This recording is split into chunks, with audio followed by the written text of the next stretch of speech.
Presidential historian and author of the book, George Bush, Man of Integrity, Doug Wead, joins me now from Washington. Doug, thank you so much for joining us. President Bush remains the only U.S. president to have served as U.S. ambassador as well. Which of his foreign policy initiatives as president stands out to you? Because I think, though he was a one-term president, a lot happened around the world during that one term. Yeah, very much so. And it's interesting you bring that up. That's very astute. I've been listening to all the pundits. They all miss the fact that he was a diplomat. So they compare him to Donald Trump, who was a businessman. So he was not just a gentleman. He was a gentleman by profession and trade.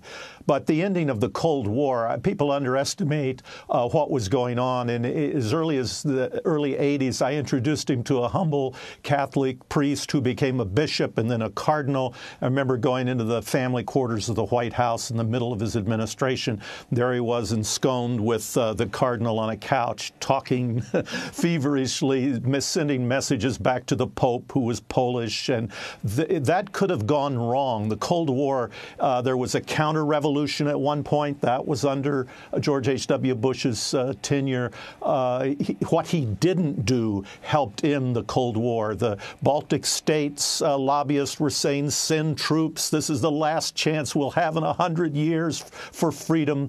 But George H.W. Bush, brilliant, subscribed to Napoleon's maxim, never interrupt your opponent if they're in the middle of defeating themselves. He wanted that Soviet Union dismantled.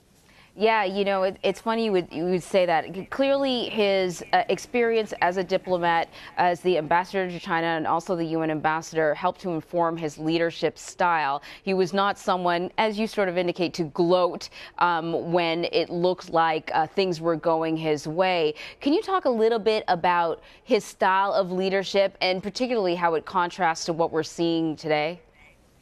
Yeah, he liked to get everybody together on board. I mean, Metternich never had an alliance like George H.W. Bush. I think it was the greatest in history. He had the whole world lined up to get Iraq out of Kuwait, for example. And also, he paid for that war. That's missed by a lot of people. The Gulf War, half of it was paid by the government of Kuwait and the government of Saudi Arabia, the other half by taxes. There was no Great Depression after the Gulf War because of how George H.W. Bush handled it. So very smart, very different style by getting everybody together. And he would belabor a decision. Is it the right decision? Even after it was done, he would sometimes, after he raised taxes, for example, I was with him backstage, he said, what's it like out there? That was Bush speak for how do the simple folks do?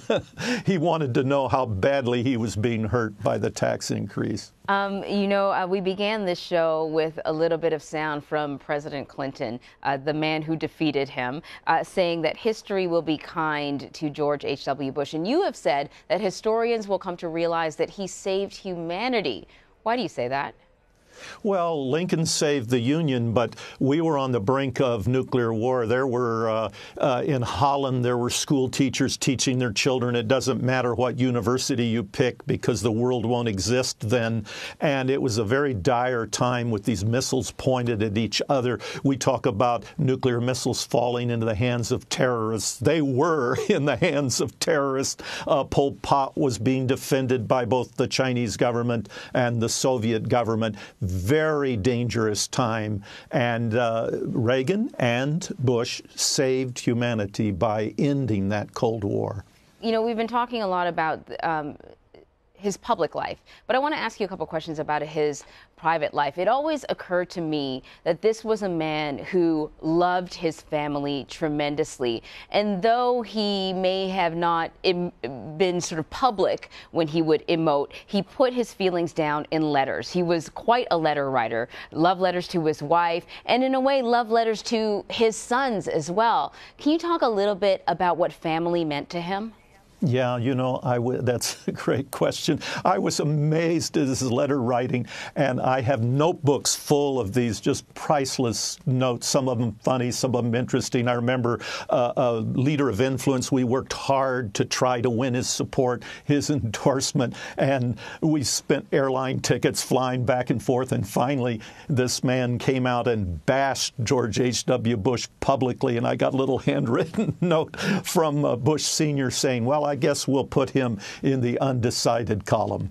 But at one point I was thinking, how can you be so thoughtful to write these notes? Is it just politics? And I noticed he was writing these notes to nephews and nieces and cousins, and he's already got their vote. There was obviously something more going on here than politics. Yeah, definitely. You also reminded me of something else about him, a great sense of humor. That's true. That's true.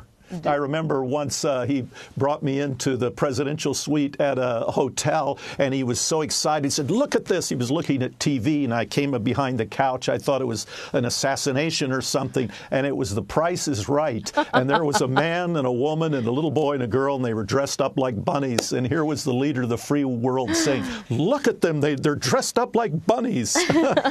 And a good choice in network programming as well. Good CBS show. Doug Wead, thank you so much. Thank you.